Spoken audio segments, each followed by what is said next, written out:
and this is another episode of Yoni Talk. I am so totally excited about this episode.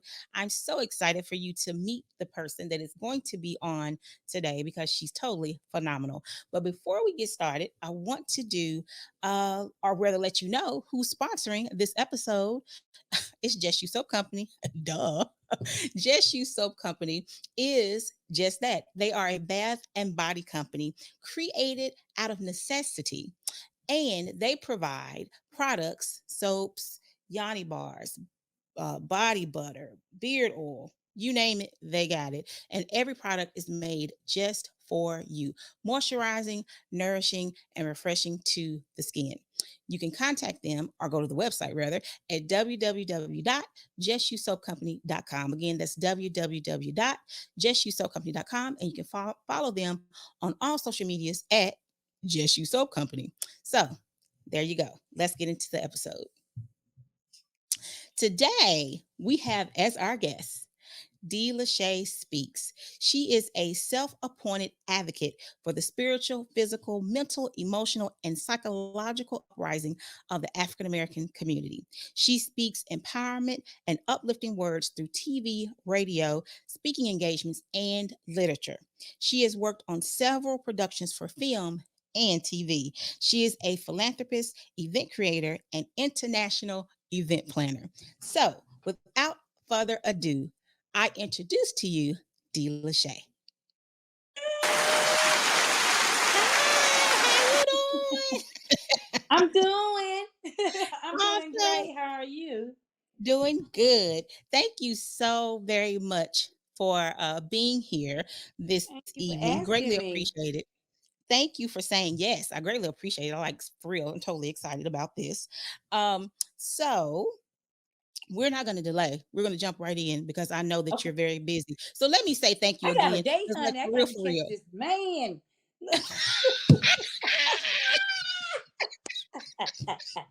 So, yes, ma'am. Oh my gosh, I know how busy you are. So I really do appreciate you taking time out to sit down and talk with us today. So I'm gonna start out since okay, you said you got to catch this man. So we're gonna go on and get into it then. So Get into it, uh, honey. we're gonna get it. What is he needs to know what your relationship deal breaker is. Once you're in the relationship, or what stops me from even going towards a Like relationship? if you started out, y'all been dating, for a little while, and he show up and you realize he got halitosis. Maybe y'all didn't get as close. Y'all got a little bit closer than last time. And you realize he got halitosis. All right, lift his pants leg up and his sock is dirty. I don't know. What? So, a relationship deal breaker for me, when you say relationship, so that means I think we're a little bit past the dating phase, Mm-hmm. and we've decided that we want to pursue something further. A Mm-hmm. deal breaker for me is, if he has communication issues, he Mm. has some trauma, past trauma that leads to triggers that are uncontrollable. Those are deal breakers for me. He, having issues with an ex-wife or ex-mate that he continuously talk about or complain about with regards to maybe children or Mhm. things that happened in the past, just past traumas or past issues that leads to uncontrollable triggers. Those are deal breakers for me. Immediately, I just don't have time for it at this age. I will walk away at the drop of a dime. But my friends tell me that I find something wrong with everybody, but I don't think so. I'm just very picky. And, I've been married before. So for me, it's important for me to get it right going into Right. a relationship. And I believe in dating with purpose. So for me, Mm-hmm. if I see something I don't like, there's no need to keep prolonging this thing out when Right. I know I'm not going to be happy. I'll just cut it off. So trauma that hasn't been addressed, and then you have uncontrollable triggers. Oh, I gotta go. Mm. Real quick. Okay. So, two things. One, that's I wrote down triggers to clarify. So you're saying the other person that he had the person, the guy has trauma or triggers. Like you do something and it's bringing up stuff, so he spazzes out. He Right. doesn't know how to process his feelings, or at least be honest. Because the other thing, the other side of that is what I was going to say is, like you said, you get a certain age, you're dating with purpose. So it's not just we just out having fun. No, we got some questions to ask. How you feel about paying your bills on time? Uh, Okay. what are your goals? What is it that you ask? What is your 3, 5, and 10-year goal? What's your plan? How you gonna 6 months, execute? What's honey, your because look, strategy? honey, we almost on the downhill slope. Right. Forget Time about is your not 5 year winding. plan. We we at 50 or on the other side of Right. 50. So we on the downside. We don't have 5 year goals. Right. So what is your 401k? Do you have a Right. mutual fund Well, how much have you paid retirement into it? plan? Right. What are you putting into it? And then don't be pulling no money out of you, pulling unnecessary money out. Do you have any loans against it? Right. Okay. Those things are important at this age.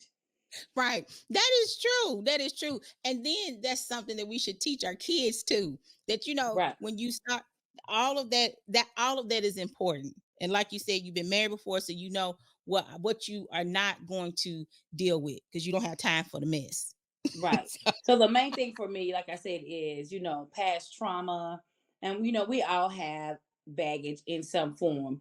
But if you haven't unpacked that baggage and you don't know how to unpack it and put it away, and when things arise, you don't know how to handle your emotions Right. when things happen, because life will happen and you don't know how to handle it, that's a major deal breaker for me. Because, I don't want somebody that has unaddressed issues or unaddressed issues, and then something triggers them and then they can't handle it.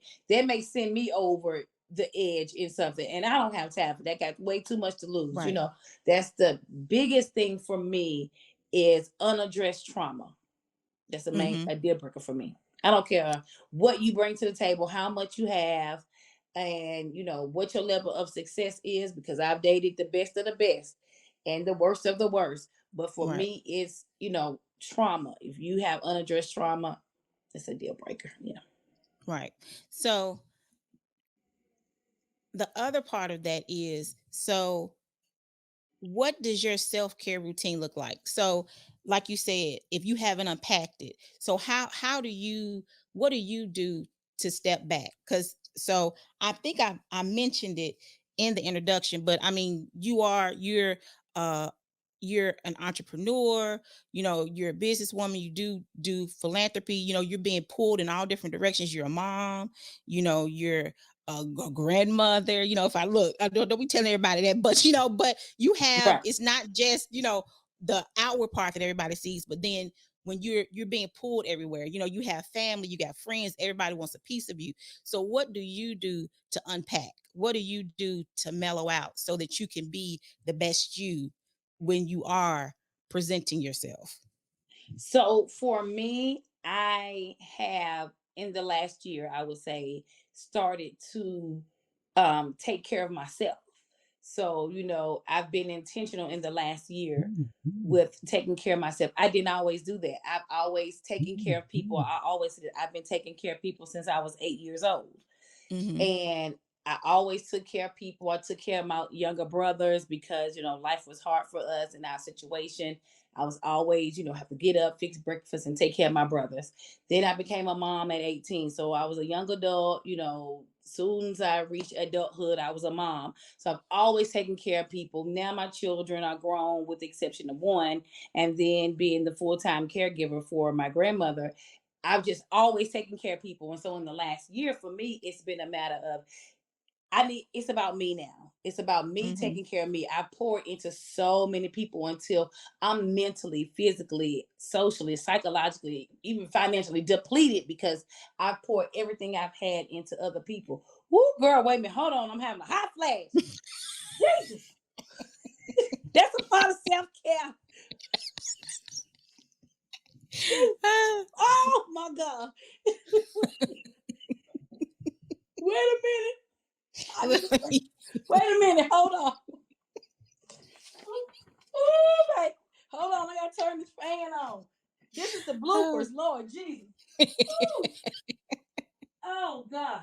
Okay. So for me, please forgive me, y'all. So for me, it's a matter of for me, self-care is taking time out for me. You know, there are times when I'll go out of town. I'll just up and I'll leave and I'll go out of town, not to go out of town to sightsee, not to go out of town to be around people. Sometimes I go out of town, I check in a hotel, and I may stay in that hotel room for 2 days and just relax in the bed, look at TV, look at different types of documentaries. I Mhm. may read, do some research on some things. Those are some just taking time to basically hear myself think, what's Mhm. my next move? What do I want to do? If I just want to sleep all day, because I rarely rest because I'm so booked and busy. So for me, when I'm doing self-care, it's a matter of sometimes just getting away, even if it's a staycation in Nashville. I'll check in somewhere and just rest. Don't answer the phone, put the business phones away, don't answer the personal phone, and just rest, sleep, Mhm. look at TV, things like that. I don't do things like go to the nail shop and get my nails done or hair done as self-care. I don't consider that self-care. I consider that maintenance. I consider that Okay. as things that are necessities that have to be done. That I consider that grooming, like a dog needs Mhm. to be groomed, and a pet, you groom a pet, take them to get cleaned up and get a haircut. Things like that is grooming for me. That's not for me self care to take care of myself mentally. Self care for me is rest and relaxation and to be able to declutter my mind and just Mhm. relax. And I do a staycation or drive away on a vacation in a minute just by myself. Nothing in particular. Sometimes people think I'm hanging out with people out of town, and that's not always the case. You saying about being, basically you need to regenerate. And something I Right. always say is that self-care is not selfish. Because how can you know, I have to go there. The Bible says in Psalms that, be Go for there, overflow, girl, right? honey. Your cup has to be filled. How do you have the overflow if there's nothing to pour out? There's nothing, you're depleted. So that means Depleted. that whatever is poured in your cup, you need it. There's Right. nothing for you to give. And self-care is not selfish. And if people would do that, would take the time to step back and say, you know what? Okay, hold on. I've been poured on a little too much. I Right. gotta, I gotta figure out what I need to do so I can regroup, so I can be the best me. So you won't Right. get a I raggedy always version of me. so once I left my marriage and my marriage had dissolved, there was I didn't know who I was, and I always tell people, I didn't know who I was. Everything about me was tied to somebody else. People didn't even call me by my name. I was the supervisor's wife, the deacon's wife, the girl who run track's mom, the girl who played volleyball's mom. Oh, that's the cheerleader's mama. Oh, that's Roro mama. And they would say, "Hey, Miss Roro mama," or "Hey, Miss Zozo mama." Nobody called me by my name. And here I was, you know, leaving a marriage, and my kids are teenagers and they're developing their own life, and I'm trying to figure out, who am I, what do I like to do, because I had spent so many years pouring into other people that I never Hmm. developed my personality and knew, and to learn who I am, what is it that I like to do, because I didn't know what I like to do. Everything I like to do was what my kids like to do. I was just their support system. So it's taken, me trying so many different things to determine, who am I? What do I like to do? Hmm. What are the things that I identify with and that I find joy in? I had poured so much into people and family and things like that I didn't even know, what did I like or what didn't I like, and trying to discover who I am, And Hmm. so many times as women, we don't know what we truly like because we're so busy being a support system to a husband and their dreams and goals, and the dreams and aspirations and the things with our children, that we don't always know, what we like and what we want to Right. do because we're so busy pouring into other people. And then all of a sudden one day maybe a light bulb goes off, and then we realize that we haven't cultivated the ground around ourselves to develop who we are. Right. It Right. happens. It does. And that's important for, like you said, so you're next, when you move into the next, now you know who you are, I'm Dila what. Shay, honey. Because there are so many people you hear, they've been married for 30 years, all the kids are gone, and now they're getting divorced. That's why they're Right, getting divorced. And it's most of the time, I think sometimes it's the woman, because of what all you just said. She was the wife, she was the mother, she did this, she did that, but she never was able to keep the first thing she loved before she got married. It got right, lost. right, So that's important. And that's why self-care is important, so you can get back to that. Not in a right, selfish way, not right, forsaking anybody, but making sure you're not forsaking yourself and whatever right. that looks like for you, so you can be who you be, a whole person when you show up, wherever it is you're Exactly. showing up at. Right, exactly. A whole person, baby, not half Not a or three half. fourths, but a whole person. Right. And then speaking of that, so what do you think about people who in 2023 are still saying that a relationship is 50-50? They still saying it. They When still they, saying it. I never They said it. they instead of you. So when you go in, if you're a whole person, are you going half of you? You gonna leave half of you on the other side of town? No, it's no such thing as 50-50 in a relationship. There's going to be situations where, it may be 80-20 on your part in certain circumstances, and it may be 80-20 on his part in certain circumstances. But there is no 50-50 in a relationship in any circumstance, because if you're always looking at 50-50, you're paying half the bills or he paying half the bills. That's so crazy to me. You might as well be roommates, but there's going to be a situation where you may be carrying the load more of the children. So that's not 50-50. Right. He may be carrying the load more of things going on around the house, and, making sure that the family is taken care on the back end. That's not 50-50. So I don't believe in that 50-50. I believe that a woman is a helpmate, to her husband, but I think that it all should, balance. It's going to balance out in some way. You may put more into the relationship in one area, but then it may be another area where he puts more into the relationship. But just having that mindset of 50-50, no, no. Right. Right. And then that's a part of you stepping back and saying, okay, there's some work I need to do on myself. Right, There's some stuff I need to rethink. I need to transform my mind because it ain't right. right. Something Exactly. wrong. Exactly. So this 50-50 stuff, you're not roommates. Even in parenting, there's no such thing as 50-50 when it comes to parenting. It's even in a court system, there's no 50-50. Somebody has to be the primary parent. I mean, even in a Right. relationship don't work, you go to child support. Right. Somebody has to be listed as the primary parent, even if you're co-parenting together. So there's Hmm. no such thing to me, 50-50 in anything. That's just to me. Right. Not offering your whole self. Bless their hearts. Yeah. So you wanted to learn, who you are, what you Mhm. want. What do you consider a good life? Are you there?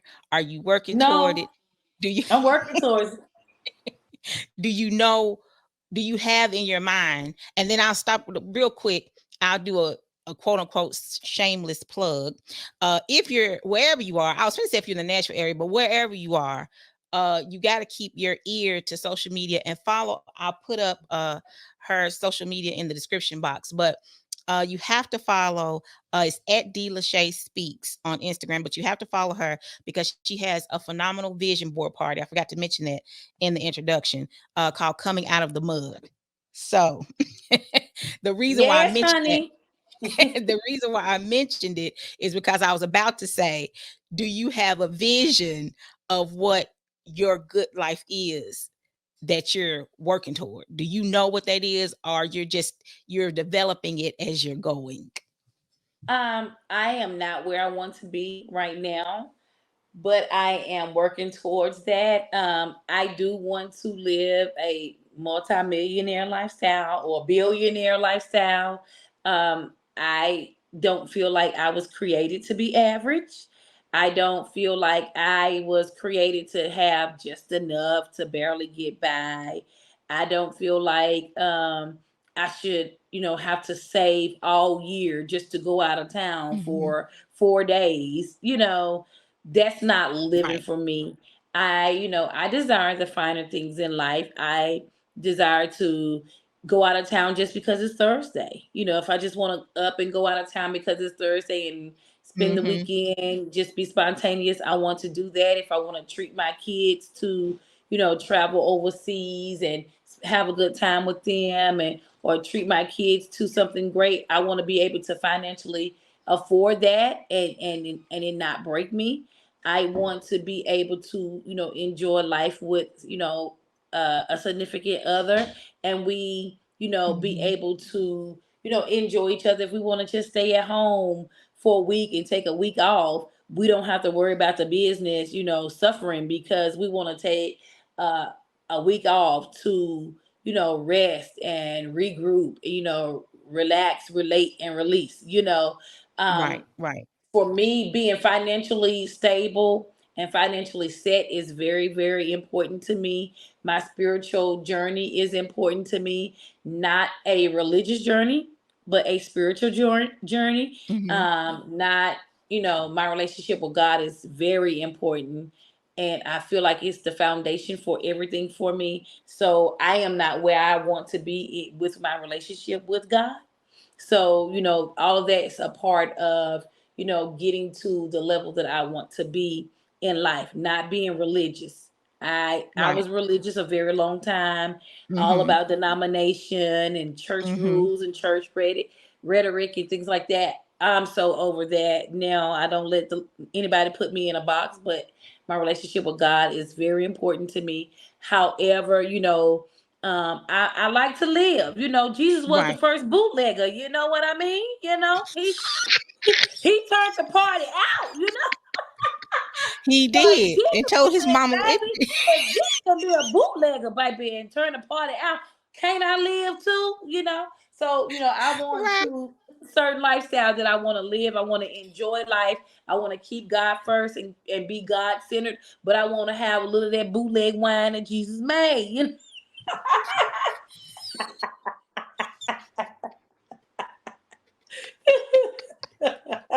Don't But mind me. but but you know what? But that is what God desires. He said that he came to give us life and to give us life more abundantly. So Right, if Jesus went to the parties, he went to the people said, "Come off and have a party for you. Come on to my right. house." He went, he sat down with them, with them people, and they trying to tell him you Yes, don't need to be in the people's house. He said, "No, if you don't want to be in their house, don't go on about your business. But if I don't exactly. go, they'll never know." Exactly. So if you don't go in the places, the people will never know. Right, exactly. So that's okay. We were watching um what's his name? Kenyon Henderson. He's married to Shawnee, Shaquille O'Neal's Oh, oh yeah, ex-wife. yeah. Uh-huh. So they have a Keon. podcast. Keon Keon, Henderson. Keon, Yeah. yeah. So they have a podcast, and she was saying something about that the reason why she was skeptical of dating him was because she knew he was a pastor, and the Right. pastors that she thought he was going to be stuffy. And Baby. right, I so run from him, honey. Like, go ahead. I feel you, sister Shawnee. she said she thought he was going to be stuffy, so she didn't want to date him. And he said, but that's why I wanted to date you, because I guess he had an inkling because she grew up in the church. So he knew Hmm. that about her, but he knew that he could go places with her, basically go in her world and be safe because she understood what he does, basically. Right. And that's how you should be, right? You should be able to be with anybody and be yourself without having to be judged because of your relationship with God or whatever it is. So we don't Right. have to worry. We shouldn't have to worry about that. Jesus already set it up for us. He really gave Right. us the blueprint. He told you how to do it. He said, "Don't go being a drunk. You gonna go to the Right. pot because if he turned the water to Don't wine, be that a means he drunk, was but he drinking it. did give you a little wine, He gave some. That means he was drinking it too. Exactly. He was drinking it too. And when he went I to them know he people's had a house, sip too. he had still he had some Stella blueberry Stella Rosa, Right. Exactly. Some Moscato. some Moscato. He had a mimosa when he went to the. Right, honey, please. So we can't let that stop us. At Right. the end of the day, that's a part. Exactly. That's a part of the abundant life that God desires for us. Exactly. We just have to do our part. That's it. Right. Exactly. Live the life that you want to live and don't let anybody make you feel bad or feel Man, guilty right. for wanting Exactly. more and for striving for more. Don't let anybody keep you in a box and tell you, oh, you think you're all of that, or what she thinks she doing.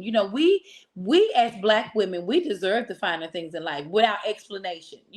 Right. Other races and other cultures, they don't explain why, why they, have certain standards, why they Right. go after the life that they want so hard, and they're so eager and they're so consistent for. They don't explain that. They just go after it. Right. So why do we have to explain why we want more? Why do we have to explain why we choose to give our children better education and better opportunities? We don't owe anybody any explanation, and we don't Right. need their validation either. Ex- Amen. Preach, sister. Because why do we have to be on the struggle bus, appearance Exactly. wise? You don't want us to be smart. If we're assertive, we're angry. Right. Why do we have to be that way? But when the other people do it, they're strong. That's just, that's empowerment. How come it's Right. not Mhm. empowerment when we do it? Right. Why Right. what I don't understand. How come we, Hmm. like you said, why is it we can't strive for more? Which leads me, you said that. And the next thing I was going to ask you about is how has life prepared you for your current career and in relation to that striving for more, right? That Uh-huh. you've decided, I'm not going to let you put me in a box. Hmm. I'm going to obliterate the box and Right. I'm going to create my own highway. Right. So how has life prepared you for that? Well, for me, I come from a family of entrepreneurs. Okay. So for me, I come from a family where when they lived in Big Cove, Alabama, my maternal side of the family owned an 80-acre farm. So Oh wow. entrepreneurship and hard work, comes, I feel like I inherited. It's in my gene. It's in my Mhm. in my Mhm. DNA. But ultimately, my family lost, the 80-acre farm out of ignorance, and illiteracy, because my great grandmother couldn't read, so she was robbed Mm. of the farm because she had to put her trust in people to read to her and teach her how to manage the farm. And so basically she was manipulated and robbed of 80 acres. So for me, it's a matter of, life teaching me, just studying my family. The entrepreneurship is possible. Success is entrepreneurship is possible, but it's important for me to be literate when it comes to business, be literate when it comes to things, and that can tear down your business, your character, and things like that, and different types of vices. It's been for my family a lot of addiction and things like that, all different type of vices that has destroyed family, for me, and some of the structure, foundational structure for us. And so for me, taking that hardship and not using it as an opportunity to be better, Mhm. but to use it as a situation where we're coming out the mud, Mhm. and using it Mhm. as an opportunity. You know what, this is my life, this is my story, this is how I came out. And when I'm coming out, I'm bringing some people out with me. The generational Mhm. curse stops with me. And I can do this. I can be the change. I could be the person that my ancestors have been waiting on. Is it Right. easy? No. But I'm going to take those opportunities and turn those opportunities around and work them for my good. And it will be different with me and my daughters. We will be Mhm. the first multimillionaire women in the family. We will be the girls that rise up, things like that, Mhm. and not be afraid and not care what people say. And we're going to look good doing it too. Right. So, just using those hardships and taking those stones and everything that was thrown at us, and building an empire with it, and being determined, Mm-hmm. and not using it as being bitter. I have a choice. I can be bitter, or I can be better, and I choose to be Right. better. I choose to be better. Amen. Right. I have a great uncle. He was born in Kentucky, and he eventually moved to Mound Bayou, Mississippi, and like they have a whole plaque. I haven't been down there yet, but they have a whole plaque and all this stuff. He's a great uncle. But he Mhm. was a doctor and whatnot. And reading his book, it inspired me even more. And then I'm like, oh, I get it. Like the Right. totality of it all, the political side, the the desire. I've always wanted to like be own a store and do this and do that. So I get it now. I know where that comes from. Now Right. I've just got to get his courage. I need I need his courage You to you keep on this got a it, little bit honey. You further. doing it. you know, to keep going, but to do it even the more. But basically, Right. exactly what you said. It's already there. All you gotta do is tap into it and keep on Right. It's going. all it's in you. It's like it's in your Yeah. DNA. It's like Right. it's already in you. You take the experiences of your ancestors. You study it. You like, Mm-hmm. what did they do right? Let me apply what they did right.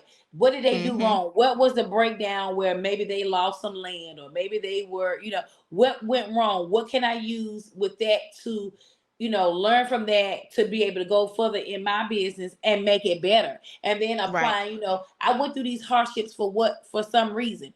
I went through this. My family had a struggle. Everybody's family has a struggle in some area. Mm-hmm. Everybody's area is not the same, but everybody's family has a struggle in some area. How do I use that to build off of?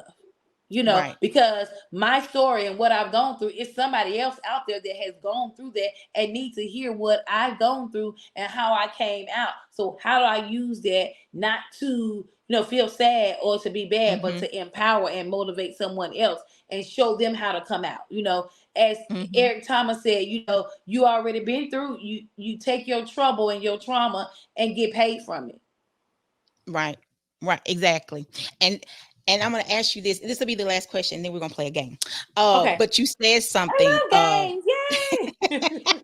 You said something, and basically about the coming out of the mud. How did you know when it was time to say, I got to tell my story, right?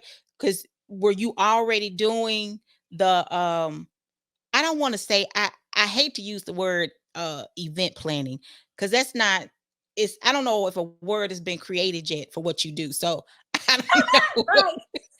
I don't know. I don't know. I hate Right. to, Feel it. I mean, seriously, that seems so, but Right. that's not, it's more than that. Like, It's it's so like much more an to me. experience. You create an Right. experience. So curating experience. So how did you, did you, how did you figure out, outside of me doing this, okay, I need to tell my story. I need to be a little bit more transparent so you can understand why I am the way that I am, why I'm able to curate this, because it's not just the thing. Here's the thing. You're not just curating experiences.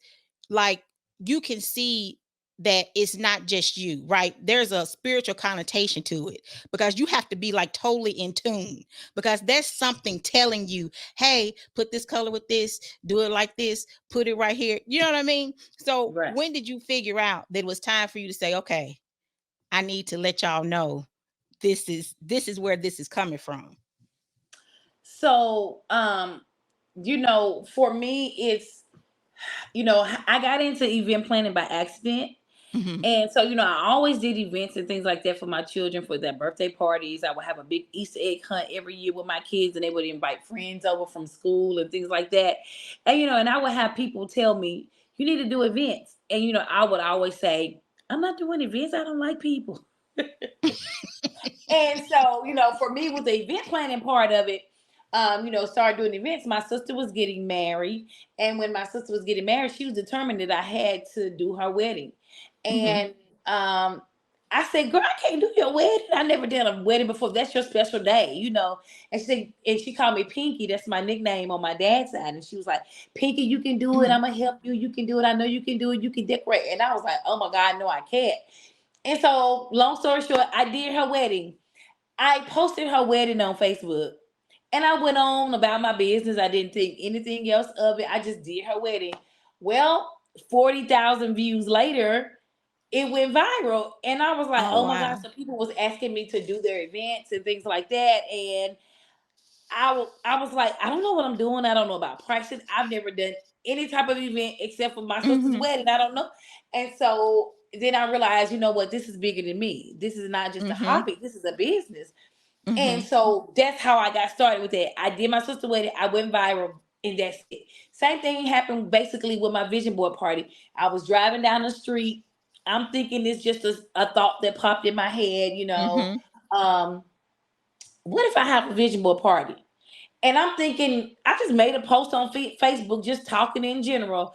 I'm Mhm. going to have a vision board party. If I have a vision board party, who will come? And all these people were saying, I will come, I will come. I'm like, wait a minute.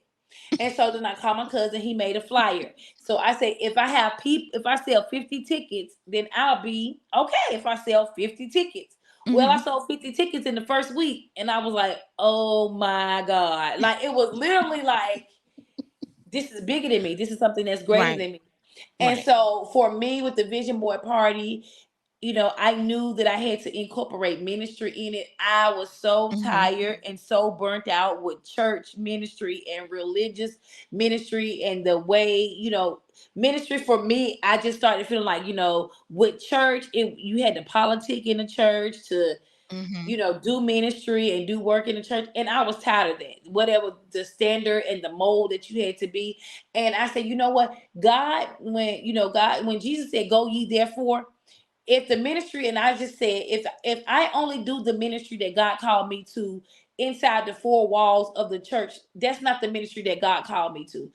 The Right. ministry that God called me to is the ministry that Jesus said, go ye therefore. And I said, I Mhm. can't continue to sit and wait to use the gifts and talents that God has for me inside these four walls of this church. There's so much more. There's so many people that God equipped me with a word for that I can use to uplift, empower, motivate.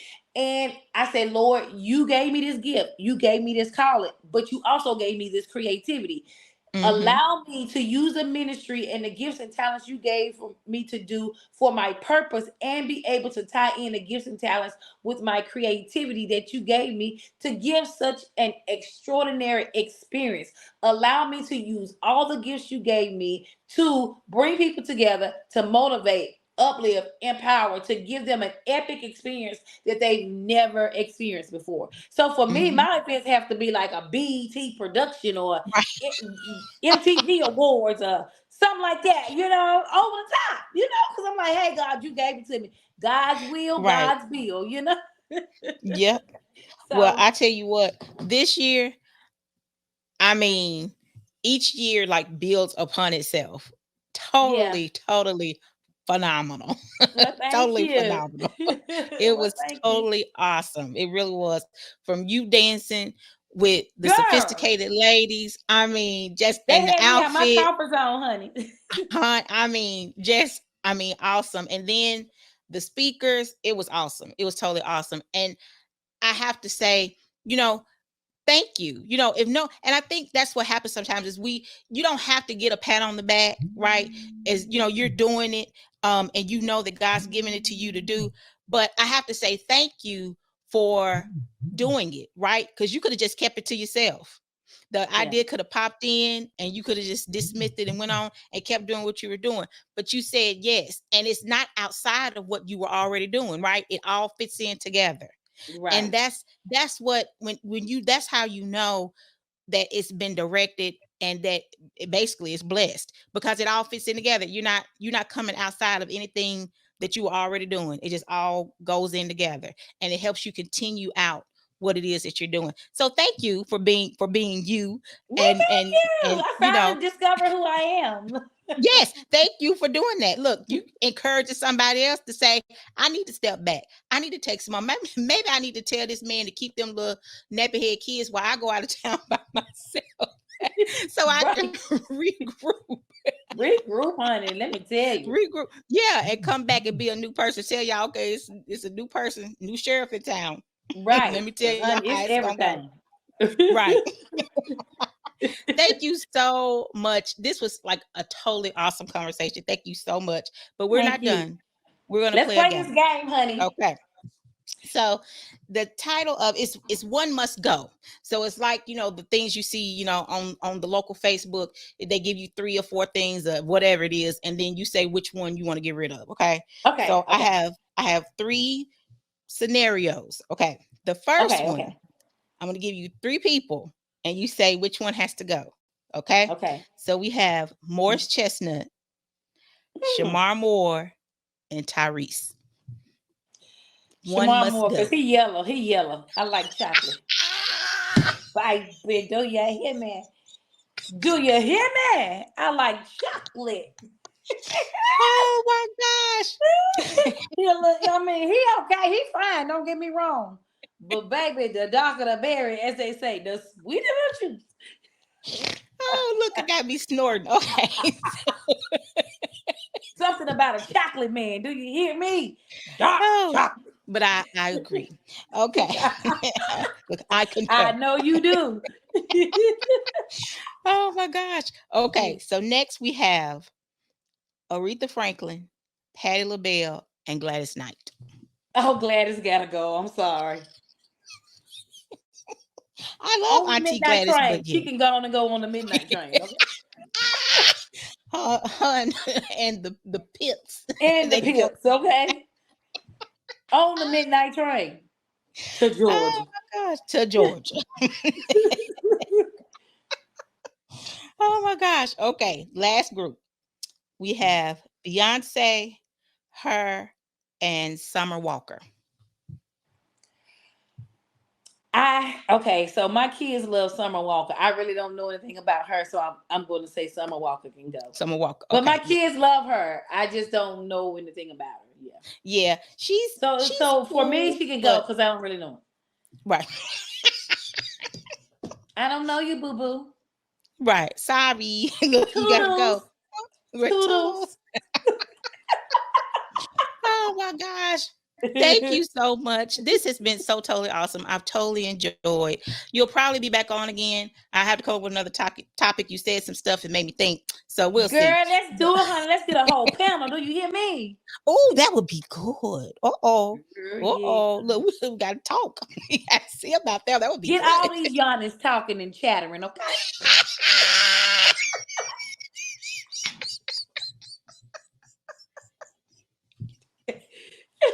Oh my gosh. Don't mind me. Y'all know I could have. Oh Lord. That would be totally awesome. Right. Thank you again. I greatly appreciate it. Guys, Thank that's you. all we got for you today. Please be sure to like, share, and subscribe. Don't forget to follow D. Lachey at D. Lachey Speaks on Instagram. And are you on TikTok too? Yes, all social media platforms. D. Lachey Speaks on TikTok, Instagram, Facebook, Snapchat, Yo Mama Chat, WeChat, Yoni Talk, D. Lachey Speaks. Okay. And I'll be sure to put her website for creative concepts in the description box. So, And as always, oh, www.dlachey.speaks.com. there you go. Just remember the name, honey. You'll find me everywhere. There's Google. Right. Google her. She's Google me, baby. Googleable. Right. She's Googleable. Right. Oh my gosh. As Thank you always, so blessed. much. You thank you. Thank you. Be blessed, be in peace, and we will see you next time.